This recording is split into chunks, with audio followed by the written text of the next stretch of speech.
j'espère que vous allez bien, moi ça va nickel. Aujourd'hui on se retrouve pour une nouvelle vidéo, plus précisément une critique abonnée. La dernière fois on s'était fait plus précisément Star Wars, la menace fantôme. Aujourd'hui on va s'attaquer à un tout autre genre, plus précisément on va s'attaquer à une grande aventure, plus précisément dans un monde virtuel. Comme vous avez pu le voir à chaque fois sur la miniature de cette vidéo, le titre, le fond arrière, ma publication de story, Insta mais également TikTok. Aujourd'hui on se retrouve pour parler de Free Guy. Numéro de mec gentil, c'est mauvais pour la franchise. Wow, Terminator le moi. On pourrait décider de notre avenir. On doit se battre tous ensemble. Je sais pas ce qui se passe en ce moment, mais j'adore ça. C'est la première fois de ma vie que je conduis une voiture. C'est très rassurant que tu me dises ça. Ouais. Ouais.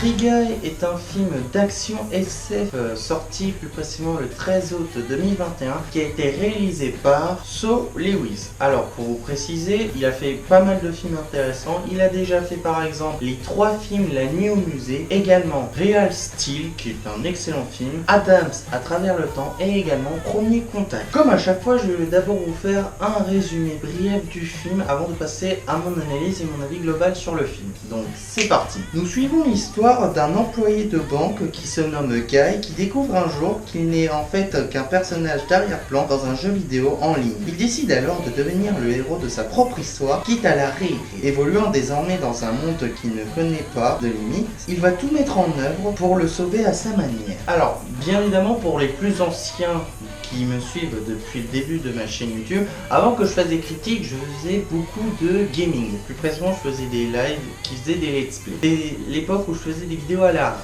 Maintenant, c'est une époque révolue puisque maintenant je fais des vidéos travaillées. Comme vous pouvez le voir, par exemple, je suis là, maintenant je suis ici, et maintenant là. Vous voyez l'idée en gros. Là, c'est plus travaillé. Mais pour revenir au sujet, j'ai beaucoup attendu ce film. Déjà, tout simplement parce que l'acteur qui était mis à l'affiche du film était nul autre que Ryan Reynolds. Je vous en parlerai un peu plus tard dans la vidéo, mais pour ceux qui savent, j'aime beaucoup Ryan Reynolds, j'aime beaucoup Stack. Mais surtout, je l'attendais également parce que ça allait parler de pop culture et de plein de références en tout genre de un peu ma catégorie de fans. Et surtout que c'est un autre film qui fait un peu allusion à un autre film qui faisait référence à la pop culture, au cinéma et aux jeux vidéo, c'est-à-dire Ready Player One, qui est un excellent film fait par Steven Spielberg. Je ne vais pas vous le présenter, mais c'est l'un des plus grands réalisateurs que ce monde n'ait jamais connu. Allez voir sa filmographie, vous allez très vite comprendre pourquoi. Et du coup, après avoir vu Ready Player One, à la bande-annonce de Free Guy, j'étais assez curieux, j'avais très envie de le voir, mais j'étais resté quand même soucieux parce que tout simplement, j'avais juste peur que c'était des références de jeux placées aléatoirement comme ça à la va-vite. Et c'est ce que nous allons voir tout de suite. Maintenant que je vous ai présenté ça en détail, on va passer au premier point de ce film qui est bien évidemment, comme vous savez à chaque fois, le scénario et la construction du film. C'est parti. Ma plus grande crainte pour ce film était tout simplement le fait que, comme on l'a vu dans la bande-annonce, il y aurait plein de références à la pop culture, aux films, aux jeux vidéo et aux séries en tout genre. Et j'avais juste peur que ça aurait été placé aléatoirement comme ça. Et ben après la diffusion de Free Guy, j'étais agréablement surpris parce que c'était un véritable respect pour les gamers et plus précisément pour les fans un peu de cet univers qui est toutes les catégories que je vous ai citées. Ce qui est intéressant également, c'est que c'est certes à des moments qui peuvent pour certaines arriver aléatoirement, mais je trouve qu'ils sont placés de manière intelligente et surtout réfléchis au moment du film et que c'est utile au moment exact. Comme je viens de le préciser, je me répète, je sais, je suis désolé. Et du coup, déjà avec ce point, je trouve que le film est très bien construit. Mais ce qui est aussi très bien construit, c'est sur le scénario. J'ai trouvé que l'histoire de Free Guy n'est pas un excellent scénario, il y en a des meilleurs, mais déjà pour ce qu'il a proposé, j'ai trouvé que c'était quelque chose de pas mal et j'avais bien apprécié cette idée de scénario. On peut penser que c'est à peu près basique, qu'on aurait pu voir dans plein de films, mais j'ai trouvé que Free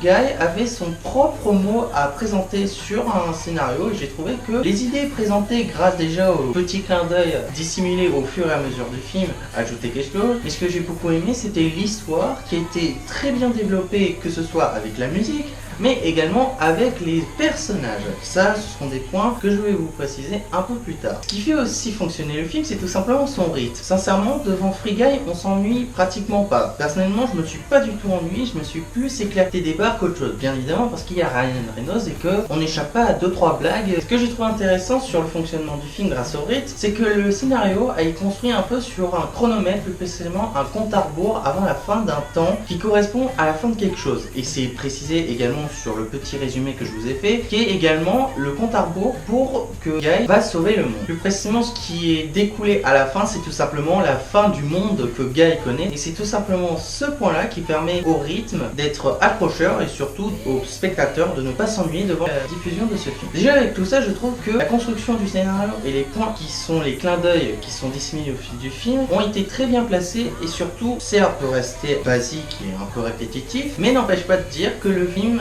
fonctionne quand même grâce à ces points-là, et que surtout grâce au rythme, on arrive quand même à suivre l'histoire. C'est très compréhensif et surtout que c'est drôle grâce aux personnages, mais comme je vous le dis à chaque fois, on va voir ça après au fur et à mesure de la vidéo. Donc déjà avec tout ça, je trouve que le scénario a été très bien construit. Maintenant que je vous ai présenté le scénario et les points, plus précisément les clins d'œil du film, je vous les présenterai plus en détail dans une zone de spoil pour pas vous spoiler. Maintenant on va passer sur un autre point qui est un peu en lien avec les clins d'œil du film, c'est tout simplement les effets spéciaux. Comme on le sait, ce film est un film d'action et de SF. Donc évidemment, s'il y a de la SF, plus précisément de la science-fiction, et que surtout si c'est un film américain, on est forcément obligé d'avoir des effets spéciaux. Et pour les effets de Free Guy, j'ai trouvé qu'ils ont été... Bon, il y avait une overdose, ça c'était sûr. Bon, en même temps, quand tu parles d'un monde virtuel, t'es obligé d'avoir des effets spéciaux. Et ce point-là, je vais être sincèrement surpris. Mais d'habitude, je suis un peu contre la surabondance des effets spéciaux, parce que ça peut être un peu intolérant pour nous de gober autant d'effets spéciaux. Mais je trouve que pour Free Guy, les effets spéciaux quand même sont très bien soignés. Après, il y a un défaut sur les effets spéciaux, c'est tout simplement sur un des personnages qui est tout simplement, bon je vais vous le dire, c'est pas un spoil, le jumeau de Guy, plus musclé, plus baraqué, plus tueur à gages. J'ai trouvé que les effets spéciaux qui ont été implantés sur lui, ça colle pas vraiment. Vous voyez qu'il y avait un problème sur ce personnage. Mais hors de ça, j'ai trouvé que les effets spéciaux ont été soignés, et surtout soignés pour les clins d'œil du film. Donc du coup, ce que je peux préciser, c'est que hors du point sur le jumeau de Guy plus tueur à gages, j'ai trouvé que les effets spéciaux sont soignés et qu'ils ont été à peu près corrects dans l'ensemble. Même si selon moi, je trouve quand même qu'ils ont été bien faits. Que c'était assez surprenant de voir des effets spéciaux d'une telle qualité pour ce genre de film. Alors bien sûr, si on me demande de comparer ces effets-là avec ceux de Ready Player One, je vous dis 100% que Ready Player One gagne.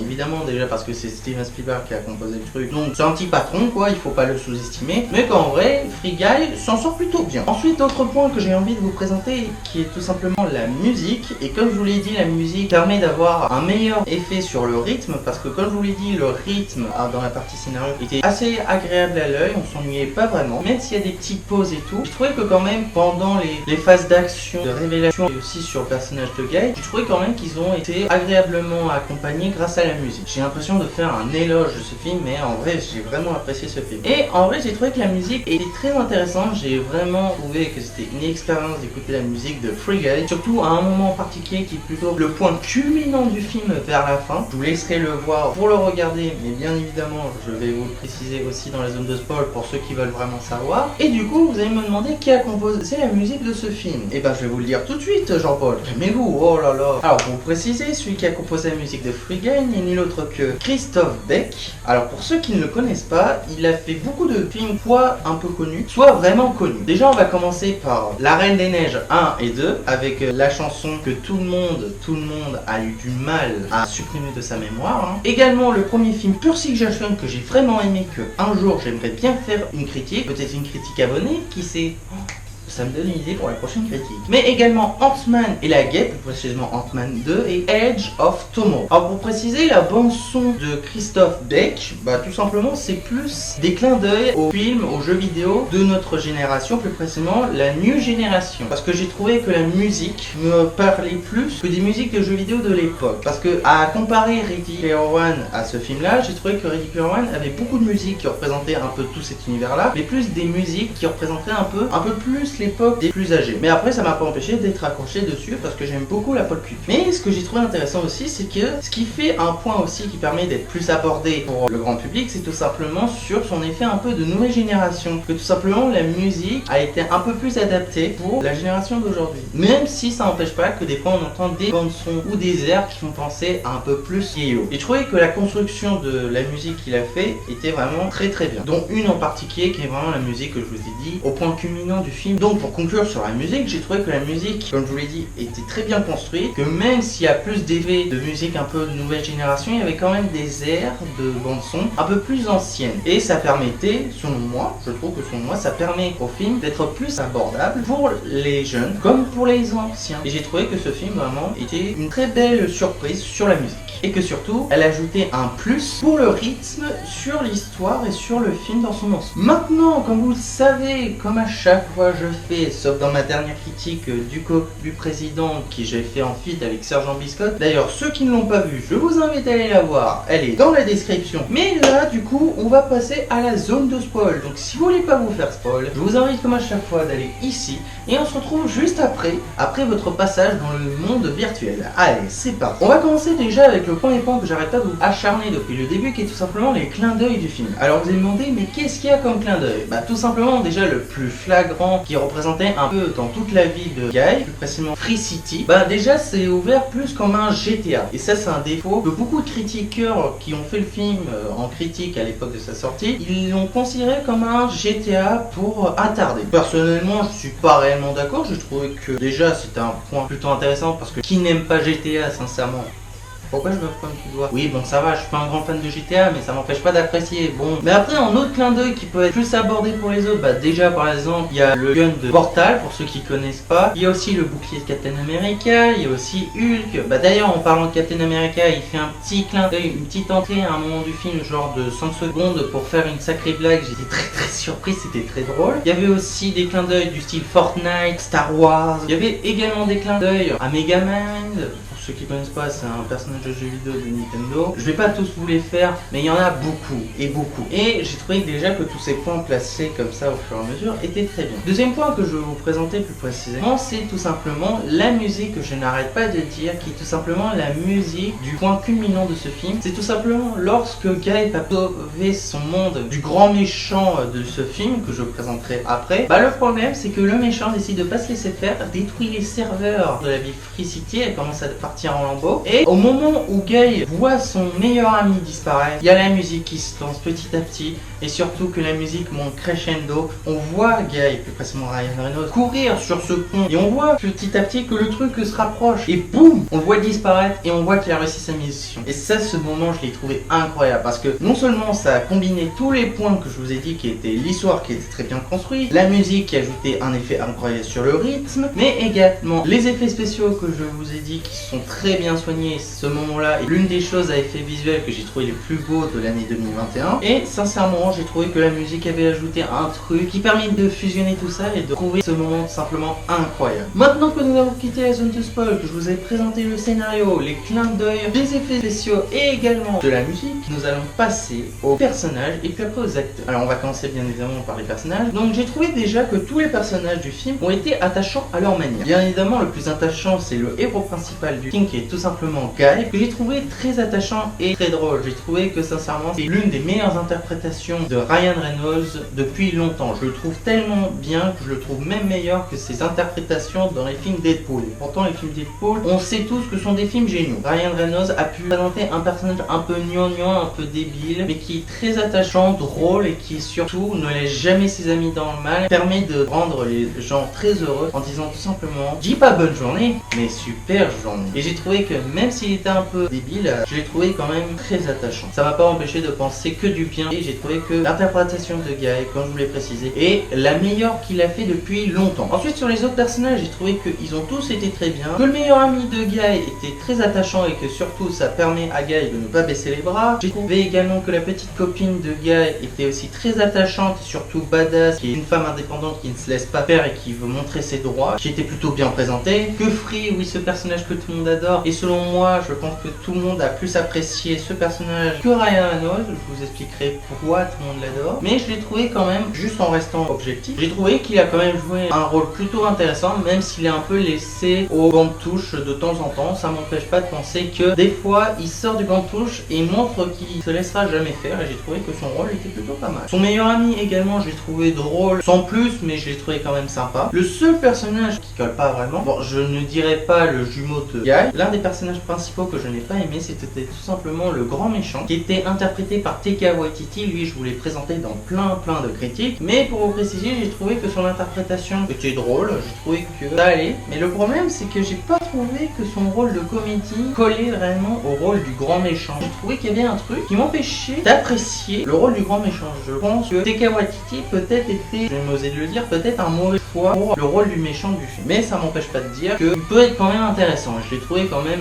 bien dans le film, même si selon moi j'aurais trouvé qu'un autre acteur n'aurait été pas de refus. Bon, maintenant que je vous ai présenté les personnages, pour juste conclure, j'ai trouvé que tous les personnages, à part 2-3 que je vous ai précisés, jouent quand même très bien, et j'ai trouvé qu'ils ont été tous très bien construits. Alors maintenant je vais vous présenter les acteurs. Alors bien évidemment nous avons Ryan Reynolds. Alors pour ceux qui ne savent pas, il a joué dans beaucoup de films, mais déjà on va commencer par les meilleurs. Il a déjà joué dans le pire film de tous les temps qui était Green Lantern. Attends, mais c'est pas le meilleur ça. Ah oui, pardon. Il a aussi joué dans les 2 premiers Deadpool qui sont des films excellents. Il a joué également dans Red Notice avec The Rock, également dans Adams à travers le temps que j'ai vu récemment et que j'ai beaucoup aimé. Il a interprété sa voix pour jouer Pikachu dans Pokémon Détective Pikachu, mais également dans les Croods 1 et 2. Il a joué également dans Bullet Train, Life Origin Inconnue, également dans Fast and Furious of The Show, Joe Keery. Alors pour ceux qui ne le savent pas, on le connaît vraiment surtout, bon pour préciser, il n'a pas fait grand chose pour l'instant, mais il a fait quand même l'une des meilleures séries de tous les temps, et vous allez me demander laquelle c'est. Je vais pas vous dire Breaking Bad, je vais pas vous dire La Casa des Papel, ni Game of Thrones, ni Walking Dead, non, je parle bien évidemment de Stranger Things, puisque oui, vous l'avez vu tous dans le rôle de Steve, parce que c'est un personnage qui est, selon toute la communauté Stranger Things, le plus apprécié de tous. Tout le monde adore Steve, donc oui, pour préciser, il a joué dans les 4 saisons de Stranger Things. Jodie Comer, contrairement au précédent, elle a joué dans un peu plus de films. Déjà, elle a joué dans Le Dernier Duel, qui était un excellent film que j'ai beaucoup aimé et je vous le recommande. Elle a aussi joué dans Star Wars 9. Oui, elle a joué un tout petit rôle. Alors, je précise juste, il y a 2 acteurs qui ont des noms vraiment très compliqués, donc désolé si je le prononce très mal. Lil Rel O'Weary est un acteur que j'apprécie pas mal, qui a joué déjà dans Un papa hors pair, Good Boy, Benjamin Nouvelle Ère et également Tom et Jerry. Utkarch en Ulka, désolé pour la prononciation sincèrement, mais comme vous voyez c'est un nom très difficile à prononcer. Alors lui aussi a joué dans le film Tom et Jerry, mais il a également joué dans le remaster de Mulan qui est sorti en 2000. Taika Waititi, qui est un acteur très drôle, lui a joué dans Buzz, The Suicide Squad, Green Lantern, on passe vite dessus, c'est vraiment pourri ce film, je le précise juste pour pas vous faire piéger, Thor Ragnarok et également Thor Love and Thunder, que je vous ai déjà présenté dans une critique, d'ailleurs elle est juste là et elle est dans la description si vous voulez la voir, également dans Jojo Rabbit. Donc, pour conclure, qu'est-ce qu'on peut se dire de Free Guy? Tout simplement que, comme pour Ready Player One, je trouve que c'est un film qui a respectueusement présenté les points de la pop culture. Free Guy a été très bien présenté, c'est un excellent film que j'ai beaucoup aimé, que ce soit grâce à la musique qui ajoutait un rythme incroyable, que j'ai trouvé que les personnages, même si certains un peu mis sur le côté, ont été tous excellents. J'ai trouvé également que les effets spéciaux hors d'un personnage ont été très bien faits, et j'ai trouvé que le scénario présenté également sur les clins d'œil du film ont été très bien imposés, et que selon moi, que Free Guy est tout aussi bien que Ready Player One, même si selon moi je dirais que Ready Player One est un poil au-dessus, tout simplement parce que oui les gars, faut pas se le cacher, Ready Player One restera l'un des meilleurs films de pop culture de tous les temps. Pour l'instant c'est l'un des meilleurs parce que la concurrence n'est pas énorme non plus, mais déjà je trouve que Free Guy s'en sort plutôt bien et que sincèrement je trouve que c'est mon film préféré de l'année 2021. J'ai adoré ce film, je m'étais pété des barres, j'ai trouvé que le film était très drôle, très bien soigné et surtout présenté par des personnages hors pair. Ça m'empêche pas de dire que Free Guy est un excellent film et sincèrement je vous le recommande si vous êtes fan de jeux vidéo et surtout si vous aimez beaucoup les expériences à grand spectacle. Donc selon moi je vous le recommande et j'ai trouvé donc pour conclure que c'était un excellent film. Voilà les amis, c'est la fin de cette critique, j'espère que ça vous aura plu. Alors je voulais juste vous préciser que si vous voyez un rythme de vidéo un peu plus long que d'habitude, c'est tout simplement que j'ai repris les cours et du coup tout simplement je vais faire un peu une pause sur les critiques, plus précisément les vidéos dans la globalité, tout simplement parce que le travail c'est avant tout, je vous l'ai déjà précisé dans chacune de mes critiques, le travail c'est vraiment quelque chose qui va vous permettre de réussir dans la vie, mais ça m'empêchera pas de vous faire des critiques, vous inquiétez pas. Il y aura juste un rythme un peu plus lent pour les vidéos. De toute façon, suivez mon Instagram Instagram, je vous tiendrai au courant de toutes les avancées de mes vidéos. Et si vous avez des questions à me poser, vous pouvez me les faire en DM Instagram, mais également posez-moi des questions dans les commentaires, ce que vous avez pensé de ma critique aussi pour me dire votre avis, mais également conseillez-moi des films à faire en critique, également des séries, mais également des réactions ou d'autres concepts de vidéos si vous en avez. Je vous invite également à partager ma chaîne avec vos amis, avec votre famille ou avec qui vous voulez, mais également de vous abonner à ma chaîne, ça serait un énorme soutien pour moi, vraiment. Si vous le faites, ce serait quelque chose d'incroyable. J'espère que cette critique comme à chaque fois vous aura plu, et sur ce je vous dis à la prochaine et salut, bye.